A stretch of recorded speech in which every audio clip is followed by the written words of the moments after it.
Why does your scanner show the P1164 engine code? What does it mean? P1164 is a diagnostic trouble code for air or fuel ratio sensor 1 range or performance.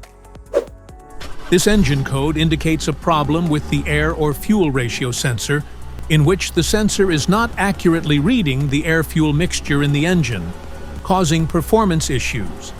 Under this circumstance, stop driving and repair your vehicle immediately. So what causes this imbalance here are the most common culprits. This error could be caused by these possible faults in your car.